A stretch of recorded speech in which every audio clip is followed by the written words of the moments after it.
Welcome, everybody. Thank you for coming again. This is your host, Marcus Rudolph, with the Lector's Corner. And once again, we have the marvelous Father Martin. Yes, yes, all the adjectives ring true to you, sir. So we are in October. So now we've got good fall weather. We've got football. We got all these things going on. Everybody's in their speed, so to speak. And I want to talk a couple of things before we get to your chaplain's message. One, can you just talk about this feast in regards to the Feast of the Guardian Angels? Can you explain what that is and why is that so important in regards to the church's calendar? Yeah, we are celebrating. We are celebrating the angel, guardian angels, just in the beginning of October, just after the solemnity of three archangels, Michael, Gabriel, and Raphael. They are the generals of the heavenly army, and guardian angels, they are like the soldiers, and they are taking care about us. They are taking every one of us as a one, two, or more guardian angels. You know, how good are you? You need less angels, yeah? I think I have more than one because it's too much work for one with me. But, you know, I doubt that. God gave us angels as the guardians. God gave us angels to be with us, to be His, that His grace will be with us, His protection will be with us. And this is really important, because when God created man, angels already exist. Angels was created much more before us, before human. And when He created us, people, He said to angels that they will take care about us. Not every angel was really happy with this, as we know, unfortunately, and this is why some of the angels say no, and they are trying to do everything against us. But we still have an army of angels, and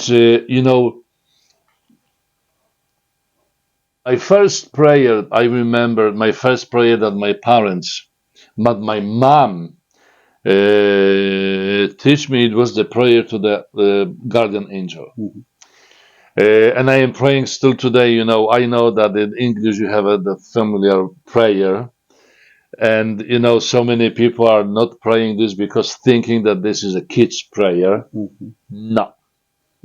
If you remember this prayer, if you don't know this prayer because you grew up not in the with the Catholic faith, find this prayer. Make this prayer your everyday morning and evening prayer, asking your guardian angel to be with you.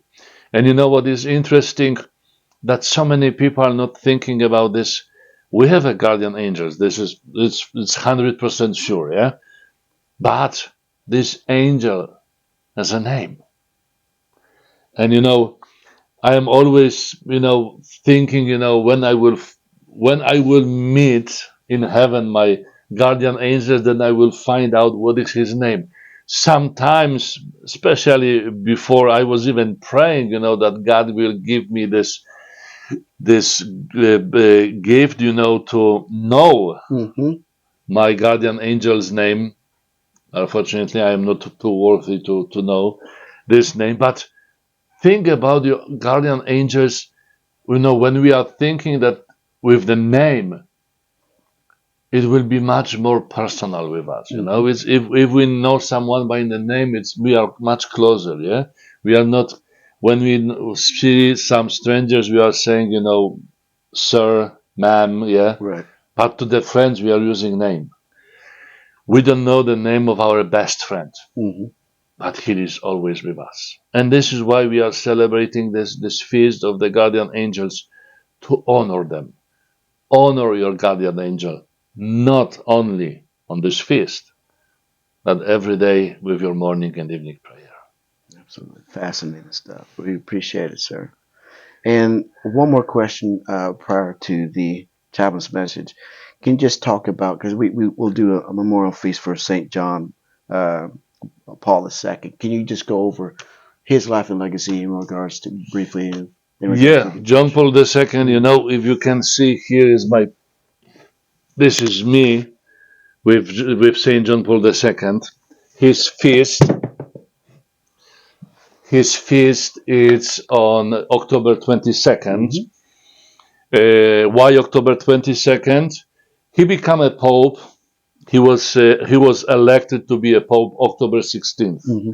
But the October 16th, in the church we have a feast, by the way, of the Polish saint Saint Hedwig, and Pope Benedict XVI. He made a decision that we will celebrating the feast of John Paul II on October 22nd because this is the day of his installation to the Cathedral of Saint Peter. Usually, we are celebrating the feast of the saints in the day that they die, and it should be April 2nd. Mm-hmm. But usually, April 2nd is Holy Week or Easter time. So and all the feasts on this time are removed from the calendar because the Easter and Holy Week is very important. So this is why we are celebrating. But talking about the greatest Polish man ever, what he gave to the church, he changed church. Mm-hmm. He changed how we look at the Pope and at the Vatican. Before John Paul II, it was like a sentence that the Pope is a prisoner of Vatican. And John Paul II is the one who started to visit. I think he visited over 180 countries. Oh wow. Every year he make a few pilgrimage to visit different countries. He opened the church. He opened the gates of the church, for the people, and he was the one who tried to explain the great Vatican Second Council that we still really don't understand. Yeah, it's like Right. so many people are complaining about the Vatican Second Council. Why? Because we don't understand yet. Yeah. Mm-hmm. So this is right now is like more than 50 years, almost 60 years since Vatican II, and we still needed time to truly understand. Of course, at the beginning, just after Vatican II, it was so many misunderstanding, misinterpretation. But it doesn't mean that the Vatican II was bad. So John Paul II is the one who is, starting to explain. And I think this is the biggest. He was the father of the Vatican Second Council, one of the father of the Vatican Second Council, uh, and I think thinking about John Paul II, how he come to us, how he uh, opened for us the teaching of the church to not misunderstand, Mm-hmm. to truly understand that will take generation for us, to truly understand it. But yeah, Vatican Second Council, John Paul II is like a one line to people will truly understand church. And I think this is the most important impact of John Paul II for the church. Absolutely. You're impressive, man. I yield to you, sir. Your chaplain's message for October. Chaplain message for October, for me, October is always the month of Rosary. The month of Our Lady and the month of Rosary in October 8th. We are celebrating the Our Lady of Rosary. And as every year since I am here, I am asking, we as the Knights of Columbus, we are praying Rosary. We should have a Rosary every day in our pocket. But in this month, maybe it's happened. It's happened sometimes to me that I don't have a Rosary in my pocket. But maybe in this month, in October, We will be a little more careful, to have a rosary in our pocket, to pray rosary, maybe not just by ourselves, maybe with our family, maybe with our friends. Bring this rosary, beautiful prayer, to life, to our everyday. And talking about the rosary, we have to remember that the rosary is the meditation prayer. That's right.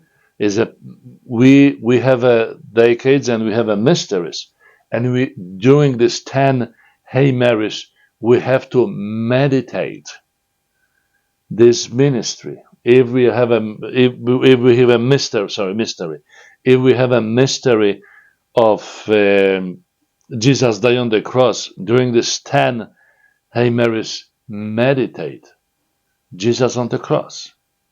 Because sometimes it's happened to us that we are starting Hey Mary is like, it's done. It's done already, yeah. But when was the 7, 8, 9? Right. It's sometimes don't make a rosary the prayer of your fingers and of your lips. Make a rosary the prayer of your mind and of your heart. Rosary is the prayer of the meditation. So please don't pray rosary, meditate rosary. I will second that. Meditate, prayer, whatever you need to do, please be consistent with your God. Please take heed what Father says. He's always providing wonderful information for us for the nights and for everybody who watches that. So please take heed to what it says, and to always be kind to your neighbor as well. So. Yeah, thank you. Thank you, and happy Happy Halloween.